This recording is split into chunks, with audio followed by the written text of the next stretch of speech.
Welcome to Voice Rising with Kara Johnstad. Enjoy weekly conversations with leading luminaries, pioneering visionaries, singers, poets, musicians, and sound healers as we explore the profound role our voice plays on the path to self-realization and global enlightenment. The internationally acclaimed singer, composer, author, healer, recording artist, voice expert, creator of Voice Your Essence, and founder of the School of Voice, Kara Johnstad uses her extraordinary spiritual gifts to empower others. Everything in this world vibrates. Everything has a frequency. A pioneer in the field of voice work and transformational songwriting. Her breakthrough methods are helping thousands of people worldwide fine-tune their body-mind-spirit system and unlock the energetic frequencies of limitless creativity, health, and abundance. Share your voice, ask your questions, join in the conversation. Receive life-changing, positive transformation and rise together to create a sound world. And here's your host, Kara Johnstad.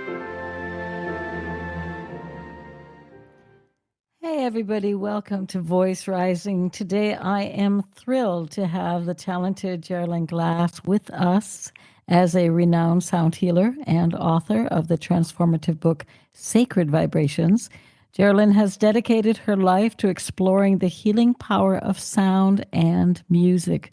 Her work combines ancient wisdom with modern techniques, particularly through the use of crystal singing bowls.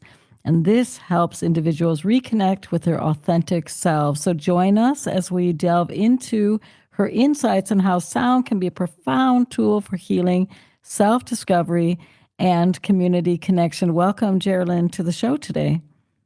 Thank you, Kara. I'm looking forward to sharing conversations.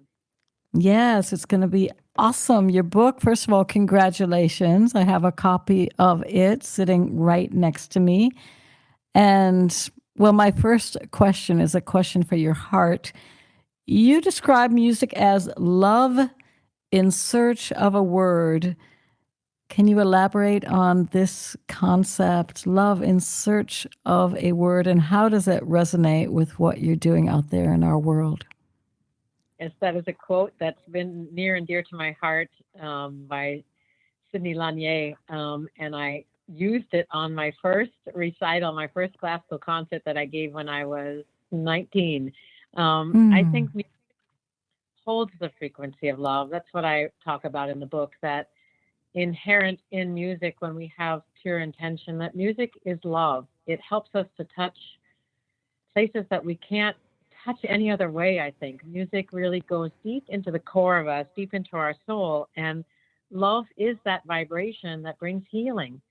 Kara, love is the vibration that brings transformation, and that's been my experience. You know, I've been a professional singer since I'm 19, and have sung all around the world, sung on Broadway and big European concert houses and theaters. And no matter what language people speak, music is the language of the heart. And I think that's what's meant for me, is that it's love. It's the flowing expression of love. Yeah. And that really transforms us. I think you're right. And singers, musicians too, there's something magical that happens when you're singing live. There's a synchronicity between all the heartbeats in the room, between the breath of all the people, right? I think that is that magical presence that people feel, and why they go and experience live music. They go to the opera house, they go to a jazz concert, they go to a yoga studio, because suddenly those people, everybody in the room is one heart, one love, one breath.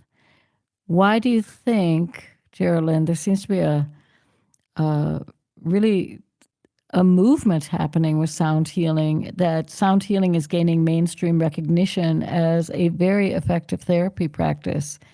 What's behind that?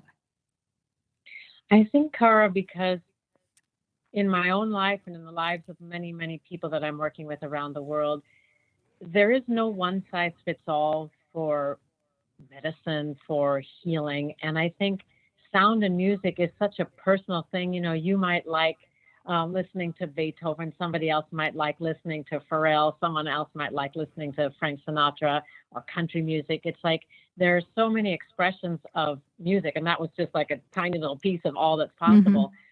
Music is really something that can be a balm. Music is something that can really soothe our soul. You know, that old quote that said, music soothes the savage beast or the savage breast. Like, music has the ability to unite us. Music has the ability to calm us.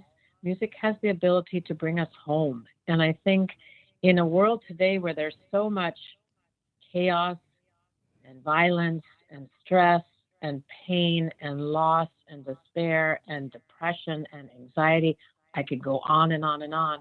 I think that music is something that truly is available to everybody, and it doesn't really have a side effect. So I think that, you know, I'm really honored to be involved in this profession now, and I was honored to speak in Washington, D.C. last year for a big conference called Music as Medicine. And, you know, music is being used to help Parkinson's patients, cancer patients, dementia patients, anxiety, depression, veterans, hospice. It's being used during pregnancy. Music can be used in any situation in our lives, and it's incredibly powerful. And do you think that with sound healing, if I'm thinking of maybe the crystal bowls or harp music, that a lot of it is a deep flow and doesn't always have the set tempo or pattern? I mean, of course, there's a set patterning, but I'm just wondering, because what you're saying could apply to classical, it could apply to country, that we find great comfort in many genres of music. But the sound healing genre for Tibetan singing bowls, crystal singing bowls, frame drum, it's really on the rise. And is that because there's a place where there's just no words? It's just you can sense more the energy in the room and then work with the energy. If the energy is slowing down, the musician can also work with that. It's not as fixed as, let's say, a 12-bar blues or a 32-bar, jazz standard. I mean, this is great. This is so great to explore, Kara. I remember as a young singer, I was actually living in Berlin at the time that Berlin was still divided.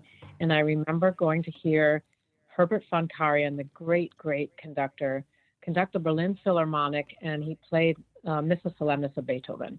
And I just remember when he walked out on that stage that you could hear a pin drop in that room.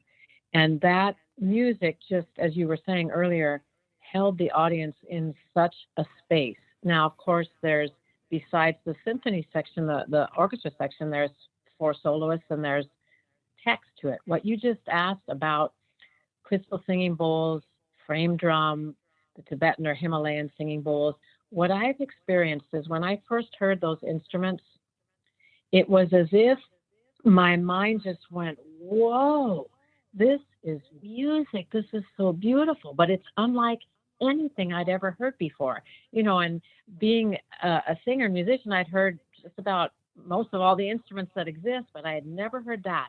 And what happened, Kara, is that it stilled my mind. So in that moment, my mind focused on the exquisiteness of the sound, and I dropped deep inside. And I had this sense of being connected to all that is. I had the sense of that sound being something so ancient that the very cells of me knew. So yes, there is something when we're working with sound, and sound is medicine, sound is a healing modality. There is something very powerful about just these sounds. And for me as a musician, I'll use particular intervals, particular sequences that create a structure for people. With the frame drum, there can be a rhythmic thing that helps to entrain. But I think the main thing is your mind becomes still, and you're able to access your deep inner wisdom, your deep place of love, as we already mentioned, and your deep place of a trust in something bigger. So whether we want to call it the divine or God or higher consciousness or elevation, however you want to name it, these kinds of sounds and the exquisite purity, for example, of the quartz. And the quartz I found, because I used to work with the Himalayan Tibetan singing bowls, and I'd use those before every performance. I would warm myself up. I'd put one of them on my belly and I'd tone to it before I'd go out on stage. But when I heard the Crystal Alchemy singing bowls, it was different, Kara. And there's something about them that our bodies are quartz-like in structure. So we have quartz-like structure in bones in our blood. And I was able to receive those bowls in a way, those sounds in a way that I had never received anything else. And as I walked through my own grief, as I've worked with cancer patients, as I've worked with hospice or veterans, it's the same thing I see unified everywhere, that people drop into that place of stillness and they land in the essence of who they are. They land in this deep trust of themselves and something really loving and benevolent. That's been what my experience and what I have shared and experienced with others around the world. Let's listen to these beautiful bowls. The Awakening track, Awakening Visions, is something that you sent over, and we can listen in, and our listeners can get an idea for your work, which is very vast. Like you said, I've heard meditations, I've heard different songs, and different. You have different audio tracks, but this one you sent in Awakening Visions. Do you want to share something about the track before we jump in? Sure. It's in Grammy consideration, and it was something that I had a vision about, an awakening vision, though, that I had a vision about creating. It's the whole album. It's 91 minutes, I think, and it's based on different versions of the pentatonic scale. And perhaps you know this, that in 2008 in the north of Germany, they found these little bird bone flutes. And the scientists said that they could be from between 40 to 60,000 years ago, and some of them were tuned to the pentatonic scale. So it's not, the pentatonic scale in music doesn't just go back to the time of Pythagoras. It's something, and there's a wonderful expression of Bobby McFerrin speaking at a science festival where he demonstrates that wherever he goes in the world, people know this pattern of notes. So what I did was we took different pentatonic scales and different keys, and I worked with a fabulous musician, Chris Scholler, who creates soundscapes. And we made half of the album have these soundscapes. So again, the pentatonic scale of the crystal singing bowls, all mixed with different alchemies, and Chris created soundscapes around them. So they had different vocals, different instruments. And then the second half of the album has 2 spoken guided meditations to educate a little bit about what we're doing with sound and the importance of the pentatonic scale. And then there's solo bowl tracks. So what you're playing now is something that I did with Chris. So it's got the soundscapes in it. Beautiful. Let's listen in. Awakening Visions, Jeralyn Glass.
Gorgeous. You were listening to Awakening Visions by Jeralyn Glass. She's with me here in studio. Jeralyn creates music designed to elevate your consciousness and awaken your inner potential. That's a very lovely way I can imagine to slip into sleep or to meditate or light a candle and drink a tea. So it's up for a Grammy. Is that what I understood?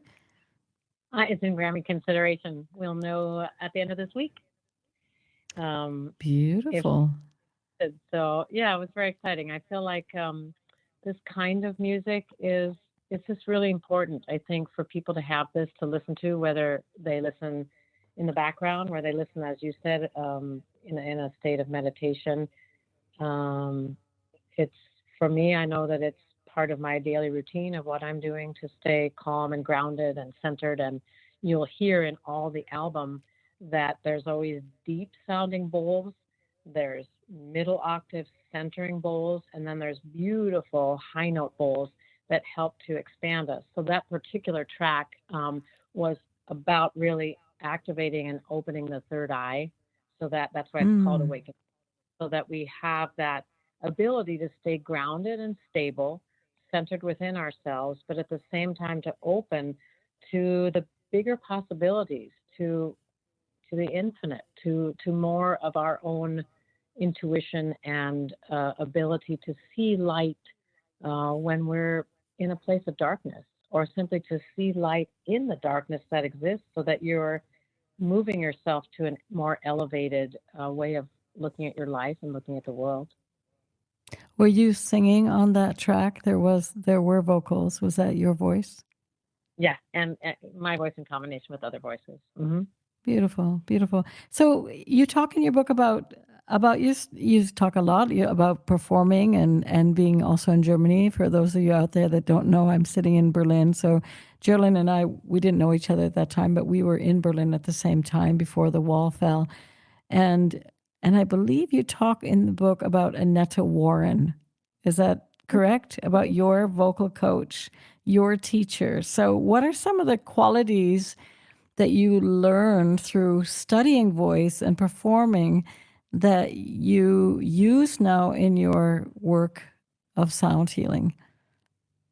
Well, first of all, she's 102.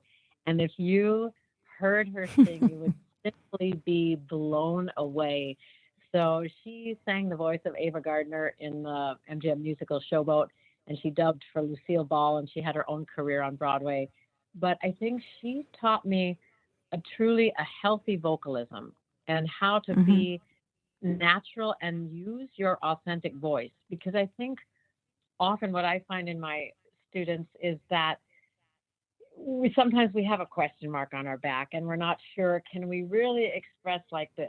Can we really open our human instrument? And I think that's what she gave me, is this really strong and grounded ability to be myself and to trust in that. And, you know, when I was going into the profession at a very young age, she was like, now you have to be prepared, because you really have to have a very strong gut. You have to have a gut of iron, because as you put yourself out in the world, there'll be lots of acceptances and rejections, and you can't take it personally.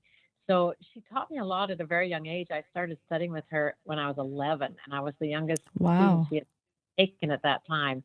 But I think the most important thing she taught me, which I bring forward now in my work, is a healthy breath support that's really based on what is called whole person awareness, and really working with your transverse abdominis muscles, your internal, external oblique, opening up the intercostal muscles between the ribs. So yeah, I just treasure her. And, you know, it's also amazing that she has some kind of partial dementia, but when you ask her to sing a song, boom, she remembers every single lyric. And that's also such an interesting thing to me, that music can really help us to keep ourselves present in a certain way, and can really help our mental capacity. She's a complete 102. Big shout out to her and to Warren out there. I think a lot of people don't realize that music is a whole brain endeavor and experience, and people that have experienced also strokes, that they have difficulties speaking and no difficulties singing, or like you said, dementia.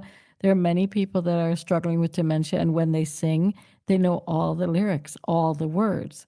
So I do have a joke in my family, because I know so many songs, that, T for two and two for tea, I'll always manage to at least get fed, because I will be able to all these great songs, or at least, go for a good waltz or a dance out there. So let's talk to me a little bit about, you also talk about the vibrational signature, that each and every one of us has a vibrational signature. How can someone get to know what their signature is, or their vocal print, or even it probably goes much further than that? And how can they strengthen this unique vibrational essence? Yeah, that's a big topic. That's a big focus on what I'm teaching people. So there's not like one particular thing you can do, but I think it's to recognize that we are unique in all of time. There's one of us, and we laugh when we hear people imitating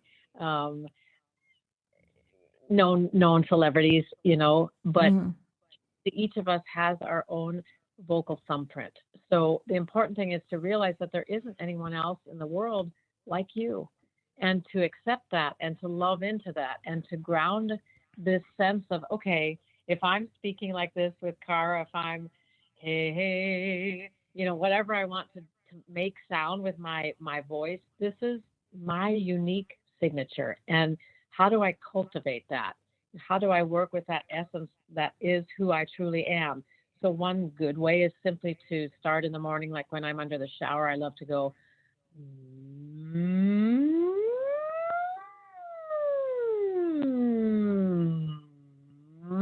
and just siren up and down. So the sound is starting below my feet, and I siren up through my central channel, up and out my crown. Then I imagine bringing the light and my sound down back into my body, having it drop down through the central channel and release out through the soles of my feet. So first of all, it's also just recognizing that it's not up to us to judge it. It's good if we can take the question mark off our back, as I learned as a young singer. And it's really important that we know, hey, we were given a particular gift, and it's all the different things that people are talented at, or people are compassionate, or they're helpful in this way, or they're a good teacher, or they're a good engineer, whatever it is. But to recognize each person is a unique human instrument in this big orchestra that we call humanity. Yeah. I think this is such an important thought. I always tell people it's our connecting life force to ourselves. It helps us stay aligned, but also in community to each other. And it's 24/7 giving us feedback. And so we need to fall in love with the vibrational signature that gives us feedback, right?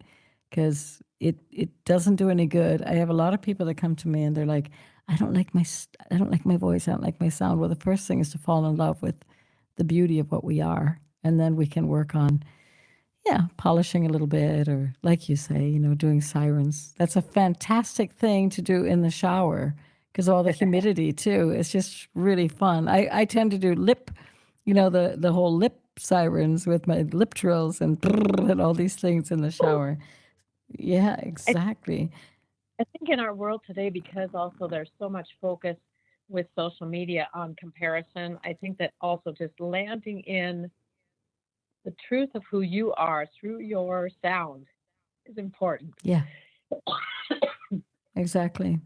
Jeralyn, we're gonna take a very, very small break for our sponsors who support Voice Rising, and their dedication to promote healing and creativity helps make this show possible. So stay tuned, and then we're gonna be right back with more on sound healing and sacred vibrations.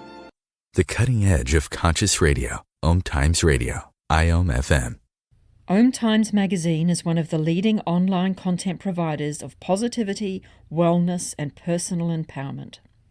a philanthropic organization. Their net proceeds are funneled to support worldwide charity initiatives via Humanity Healing International.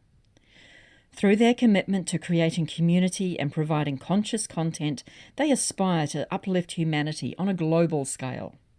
Connect at omtimes.com. Om Times, creating a more conscious lifestyle. With happy clients all over the world, Kara Johnstad knows that your voice is the missing link to more authenticity, abundance, creativity, and health. An internationally acclaimed voice expert, Kara's breakthrough methods have helped thousands of people successfully heal their voice wounds and extinguish the story of self-doubt and shyness forever. Join in group trainings, attend online sessions, schedule one-on-one time, and invite Kara to work with your organization and community. Get started today. Go to www.karajohnstad.com and receive a special guided meditation designed to fine-tune your inner voice and welcome you on the voice journey. If I could be you, and you could be me, for just 1 hour. If you could find a way to get inside each other's mind, walk a mile in my shoes. Walk a mile in my shoes. Walk a mile in my shoes. We've all felt left out, and for some, that feeling lasts more than a moment. We can change that. Learn how at belongingbeginswithus.org. Brought to you by the Ad Council. Walk a mile in my shoes.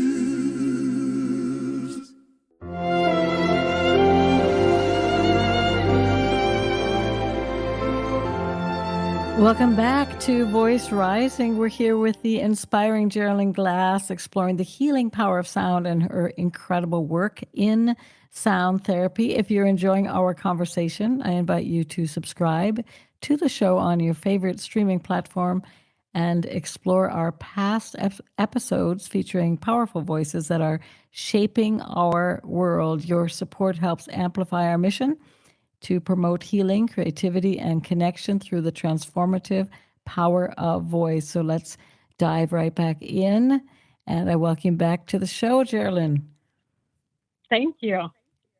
Yeah, we had a multi-layered vocal experience there in the break. That just shows on how many layers voice is happening. Talk to us about authenticity. I think we touched a little bit with vibrational signature sound, but how is sound healing a way to connect with our authentic self? And are there any techniques that you can help listeners who are just starting out on the path of sound healing, that they get a little bit closer to finding their own way, maybe even to play the instruments or to choose their instruments? Yes, I mean, I think one thing that's important is that no two singing bowls are the same. And depending upon who I'm playing for, sometimes they play different. And that's also, I think, this whole part of what feels good to you. Do I like 432 hertz tuning? Do I like music today, 440 hertz? Do I like 528 hertz? Do I like a rose quartz bowl? So it's finding really that there really is this no one size fits all, and finding what feels good to you. Yeah, I think that is important. You go through that in the book a little bit, the 432 tuning. So for everybody out there that doesn't know about music, that's often in how many times what would you say it's vibrating at 432 times at the A on the what we would know as the middle part of the piano, right? Or 440. So it shifts a little bit this feeling, but it's hard to tell the difference between a 440A and a 432A. I would say the 432 is a little bit more mellow. What would you say? Yes, it is. It's tiny bit lower. But this whole tuning thing, once again, sometimes people will come to me and they'll say, I want to set at 432 hertz. And then I'll play for them bowls that are tuned higher. And they love those. Yeah. I think for people that want to share their music in a community, maybe with a grand piano or an instrument that is tuned to the typical tuning of 440. I know people that have hung drums and they've chosen the 432, and it's often difficult when they come into a community of different instruments to then be able to play together. So it's something just to consider, right? Yeah, so when people come to me for a consultation to put together a bowl set for them, one of the first things I'll ask them is, are you a musician? Do you want to play with other musicians? And if you do, then we need to stick with a 440 hertz tuned set, unless, like in some instances, certain harmoniums are tuned to 432.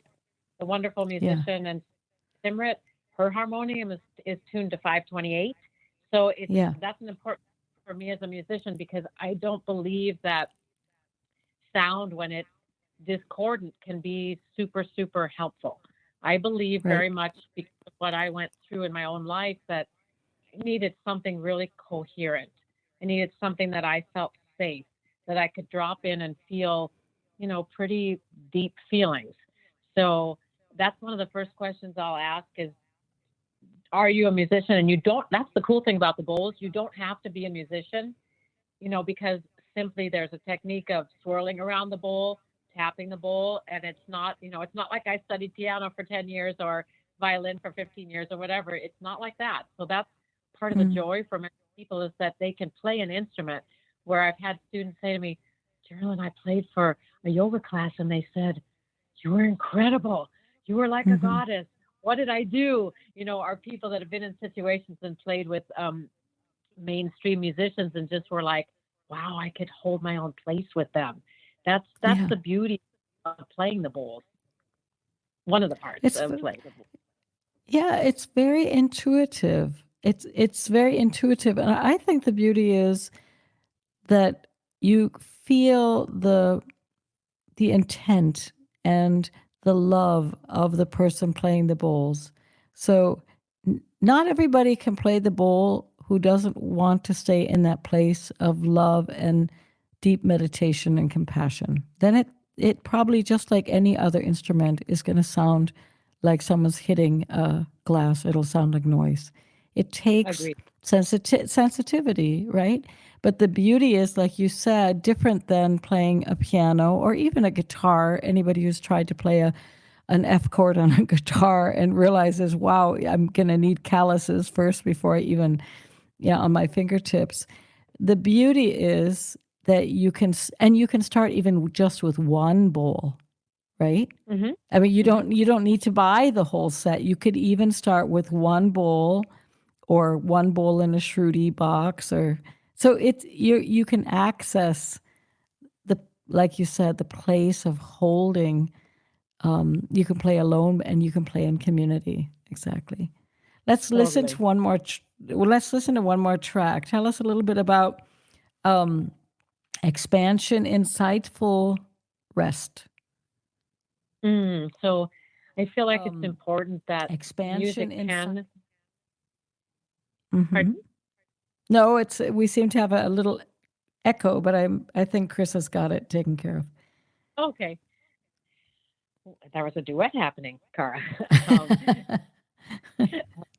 That was really, I feel like for many of us also in these times that are, agitated for many of us, that sleep is really, really crucial. So this track was really about how do we relax deeply and are able to fall into a peaceful and long, healthy sleep. Again, built on the pentatonic scale. Love it. Let's listen. Expansion, insightful, rest. Pentatonic scale. Love it. Let's listen. Expansion, insightful, rest. Pentatonic scale. Love it. Let's listen. Expansion, insightful, rest.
Oh, another gorgeous track, Jeralyn. Expansion, Insightful Rest for those of you that are just tuning in off of Jeralyn Glass's, I think it's your most recent album, and that was so restorative. Yeah, so it was interesting. In that one, you could hear there was what I call a shimmering sound, and it was in the deep register. So technically, if we were in a laboratory, you could call that a binaural beat because one ear would be isolating one of the sounds and the other ear isolating the other sound.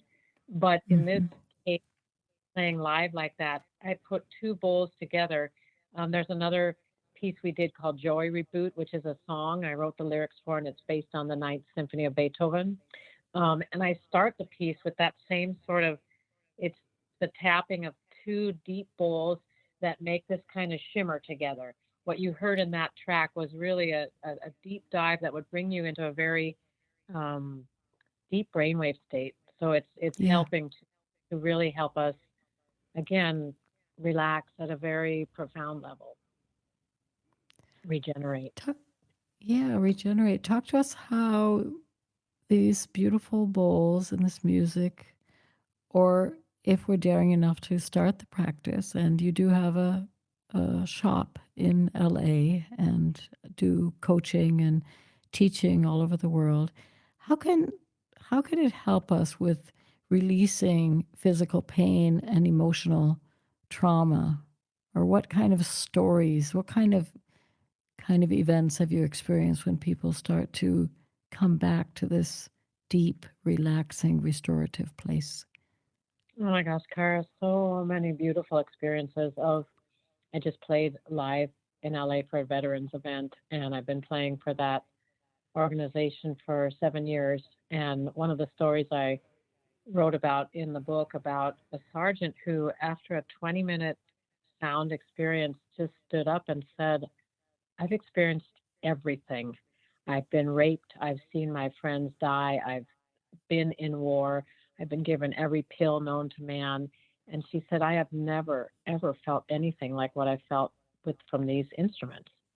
And gosh, with cancer patients who had three different situations where three different women who had each had mastectomies just really exclaimed in wonder and in awe that they felt they were whole again, that they felt they weren't missing a piece of themselves anymore.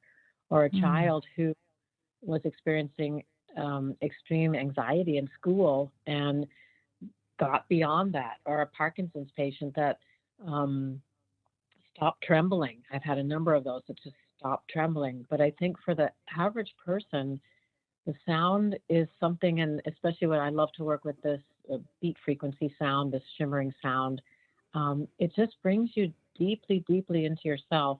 I had one experience where I was playing in Thailand at a well-known resort there, a medical healing resort, and one of the guests was from South Africa, worked in the computer industry, and afterwards he just was like, Jeralyn, what kind of voodoo did you do? And we all laughed, and he went further to say, I have never been able to quiet my thinking mind. It's just always active, or else I fall asleep, he said, right? He said, I was wide awake, but my mind was still. What happened? Right? So, I mean, it's a different, I've had young people, who have suddenly had big inspirations because they got real quiet and suddenly their true authentic voice, as we were talking about earlier, and their creativity rose to the surface where they could really hear it. I've had medical doctors who've had physical pains that no pills have been able to really, really alleviate. My back pain is gone. My knee pain is gone.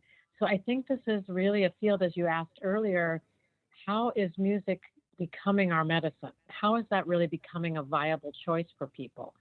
And it's not that I can make a prescription and say, okay, if I play you this C bowl that's an amethyst, that's going to do this, that, or the other. It's, again, what we talked about, it's very individual. And it could be, I mean, Kara, what I find so fascinating, like when I worked through my own grief, so I lost my 19-year-old son 9 years ago. And as I was working through my own grief, you would think, okay, it's a broken heart. We got to go into the heart chakra area and we have to work with the heart. Well, the bowl that first opened me up and really, really cracked me wider open to land in the grief was not a bowl for the heart. So again, it's important to understand it's not one-to-one. So if you have an issue, in my case, that was a bowl for the throat chakra. So it was really about releasing and vocalizing the pain that I couldn't put into words. I was in talk therapy and I couldn't, the words alone did not help to move the grief. They put a Band-Aid on it, right? So I think there's some things that we all are challenged by, and sound can help us really create a safe container that, for me, I was able to drop in and breathe and feel with that one selenite bowl. And the alchemy of selenite has to do with grounded white light, or has to do with bridging heaven and earth. And that changed my whole life. That started me on this path of, wow, the singing bowls really helped me to land and feel the grief in a way that I couldn't. And I was keening and groaning and making sounds. And then when I got up after about 50 minutes of working with one single bowl like that, I washed my face and I looked in my eyes and there was light in them. There was joy, the spark of joy in my eyes. And I was like, this is incredible. Something is happening beyond my comprehension, right? And again, as a singer all my professional life, I knew that music had the power to touch us. No question about that. I had experienced that time and time again throughout performances. But this was the real deal. This was grief where no antidepressant would bring my son back, and it wouldn't change the fact. And I needed to be able to deal with the fact. How do you deal with, or if somebody has a debilitating illness, or as you said, a physical pain, how do we deal with that? And one thing, working with hospice here in Los Angeles, one of the hospice doctors, who's just an angel on legs, has said there may not be a cure for everything, but everyone can heal. So in other words, there may not be a cure for what we are suffering from, but everybody can find this place of deep peace and a sense of acceptance and healing, and that's it's a different way for me to look at things. Like, there are times where I just miss my son insanely, but I understand there's a bigger picture to our lives, and he's working with me from wherever he is. He's working with me and helping me share sound and all kinds of just miraculous things. But I think it's important that we can understand there is a bigger picture for each of our lives, and music can play a really crucial part in how we accept and how we move forward in our lives with our challenges. Yeah, I think the bowls are also so magical because they, like you said, we are a crystalline structure. And so when they are in resonance with our body, then any kind of stuckness or blockages can just be dissolved. And then our energy is in flow again. It was, no, share. When I was living in Germany, I had created a children's foundation called Kids for Kids, and it was based out of Munich. And we were making original musical theater productions and raising money for a music therapy program that we started. And one of the girls, she was 16 at the time, I was giving her voice lessons, and she had kind of a blockage going up into her upper range. So I asked her to take one of the singing bowls, and she started to play it, and she started to make sounds. Ah, ah, ah. She started to make sounds with the bowl, and her voice entrained with the bowl, and suddenly her whole vocal instrument opened up, and she remembered a trauma. And she shared with me a memory from her childhood that was, she had totally blocked. So, I've come to see in my own self and in my work that we may have tucked things away, did a go around with our energy because they were too big at the time. And suddenly the sound is going in there, and it's just gently and lovingly, back to how we started, music is love. It's lovingly going into those places where, as you said, energy is stuck or blocked, and it's gently dissipating them. It's entraining and moving them. And I've seen that time and time again. It was the contest Jugendmusiziert, which is supporting youth in Germany playing music, and that was a momentous occasion for me. That was at the very beginning when I was starting to use the bowls, and her whole instrument just opened up. I had a student at the university where I was teaching in LA that also just said, Jeralyn, there was like this. I had her play and improvise, so just use her voice in an improvised manner. And she said there was such a bitterness, and she was so surprised. She told me she called her parents that evening and just said something. She just named it bitterness. And she was a very sweet and bubbly kind of personality. She said, I've never been in touch with that.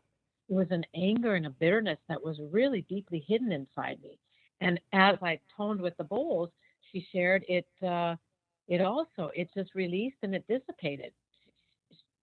I've watched time and time again, Kara, how just simple things with a singing bowl can help to release things that we didn't even know we had stuffed down. Yeah. It's very important, because healing is, we ask ourselves the question, how do we heal? How do we transform? How do we strengthen our connection with the divine, with God? How do we do that? And sound and music is so available to everybody, no matter what culture, no matter what language, no matter what religion. And these instruments that are, single toned, but they've got lots and lots of overtones on them. And then as a musician, there's lots of ways to structure them together to make this kind of tapestry that, again, just allows people to close their eyes, relax deeply, drop into their subconscious, and just breathe and feel things, and they begin to transform and heal. And I experienced it in my own being, because people said to me after my son died, just, you'll never get over it. It's done. Your life is done. And it was like, oh my goodness, that can't be. Yeah. That can't be. There's got to be a bigger picture to it. And with working with the singing bowls and my voice and all the musical skills that I cultivated since I'm a professional musician, it changed everything. It's given me a real safety net, and it's given me a real ability that's becoming more and more science-backed of what music can do. And yet still what's so interesting to me is what I described hearing Herbert von Karajan conduct the Beethoven Missa Solemnis in the Berliner Philharmonic, was that there is this element of music that connects human beings to the place of the ineffable. When you sit and you hear a song or a symphony or whatever it is that really moves you, you drop into this place of the sublime where there are no words.